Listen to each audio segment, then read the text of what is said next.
Imagine a world where the most valuable and mysterious treasure isn't hidden in a magical forest or a secret cave, but lies beyond the horizon, where the sky meets the sea. This is the world of the 16th century, a time when brave explorers like Vasco Núñez de Balboa and Ferdinand Magellan set out to discover new lands and seas, changing the way people understood the world forever. Their journeys were not just about finding new places, they were about rewriting the map of the entire planet. In just a few decades, the idea of a dominant landmass, the island of the Earth, was replaced by the concept of a vast ocean, the ocean of the Earth, covering 2/3 of the planet's surface.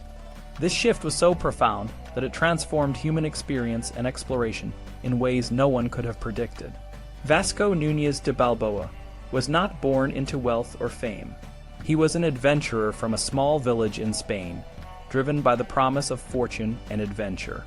At the age of 25, he set sail for the New World, where he joined an expedition to explore the Spanish Main. However, Balboa was not content with a sedentary life. He soon found himself in debt and decided to stow away on a ship bound for the Gulf of Darien, a region where the Isthmus of Panama meets the South American mainland. When he arrived, the area was in chaos. The Spanish settlers were struggling with starvation and attacks from the native Indians. The commander, Martin Fernández de Enciso, was unable to bring order to the colony. Seeing an opportunity, Balboa seized command and moved the settlers to a better location, naming it Santa Maria de la Antigua del Darien. He then married a native princess and began to build alliances with the local tribes. One day, a native chief named Comaco revealed a secret that would change everything. He told Balboa about a vast sea to the south, one that was as large and navigable as the Atlantic. Intrigued, Balboa gathered a group of men and set out to find this new ocean. The journey was grueling. They had to cross dense rainforests, steep mountains, and treacherous swamps. Despite the hardships, Balboa's determination never wavered. On September 25, 1513, he reached the peak of a mountain and saw the vast expanse of the Pacific Ocean for the first time. Kneeling in gratitude, he claimed the ocean and the lands beyond for Spain. Balboa's discovery made him a hero, but his success also made him enemies. When news of his coup reached Spain, the king sent a new governor, Pedrarias de Villa, to take control. Pedrarias was determined to remove Balboa from power. Despite Balboa's efforts to secure his position, he was arrested and charged with treason. In 1517, he and 4 of his companions were beheaded in the public square, their bodies left for the vultures. The man who had discovered the Pacific Ocean met a tragic end, but his legacy lived on. Ferdinand Magellan was born into a noble family in northern Portugal, a region known for its harsh climate and tough people. He served in the Portuguese Navy, exploring the Indian Ocean and the Spice Islands. However, after a falling out with the Portuguese king, Magellan decided to seek his fortune elsewhere. He traveled to Spain and presented his plan to Emperor Charles V to find a route to the Spice Islands by sailing westward around the world. Magellan's proposal was ambitious. He believed that the Spice Islands, rich in valuable spices, were on the Spanish side of the line of demarcation set by the Treaty of Tordesillas. Charles V, eager to expand Spanish influence, agreed to support the expedition. Magellan was given 5 ships and a crew of about 250 men, including Portuguese, Italians, French, Greeks, and even an Englishman. Among them was Antonio Pigafetta, an Italian adventurer who would later write a detailed account of the journey. On September 20th, 1519, Magellan set sail from Spain. The journey was fraught with danger from the start. The ships were poorly equipped, and the crew was divided. Magellan's leadership was tested early on when 3 of his ships mutinied in Port San Julian, a harbor on the coast of Patagonia. Magellan acted swiftly and decisively, quelling the mutiny and executing the ringleaders.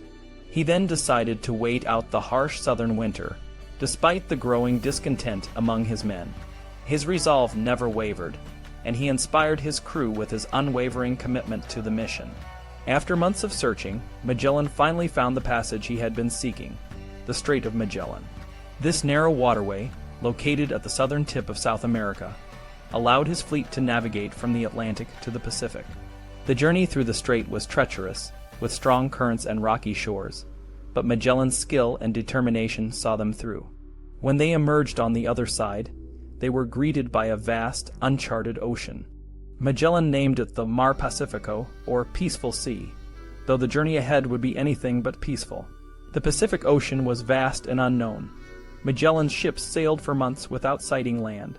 Food and water supplies dwindled, and the crew suffered from scurvy, a disease caused by a lack of vitamin C.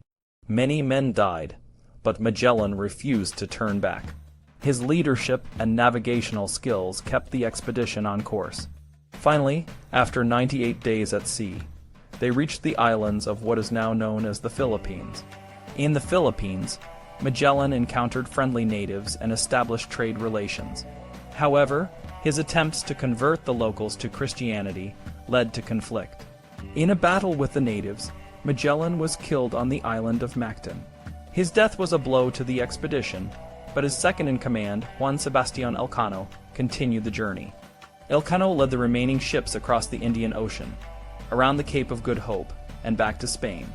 On September 6, 1522, the Victoria, the only ship to complete the circumnavigation, arrived in Seville. Only 18 men, including Pigafetta, survived the journey. Despite the heavy losses, the voyage was a triumph. It proved that the world was round, and that it was possible to sail around it. The expedition also established Spanish claims to the Spice Islands, enriching Spain with valuable spices and opening new trade routes. The voyages of Balboa and Magellan transformed the way people understood the world. The discovery of the Pacific Ocean and the completion of the first circumnavigation marked the end of the old world order and the beginning of a new era of exploration and discovery. The ocean of the Earth, once a mysterious and uncharted expanse, became a vital part of the global map. The feats of these explorers inspired generations to come, leading to further discoveries and the expansion of European influence around the globe. In the end, the world was no longer a collection of isolated lands and seas. It was a connected whole, a vast and complex system that could be explored and understood. The legacy of Balboa and Magellan lives on in the maps we use today, in the stories we tell, and in the spirit of adventure that continues to drive human exploration. Their journeys were not just about finding new lands. They were about expanding the horizons of human knowledge and changing the course of history.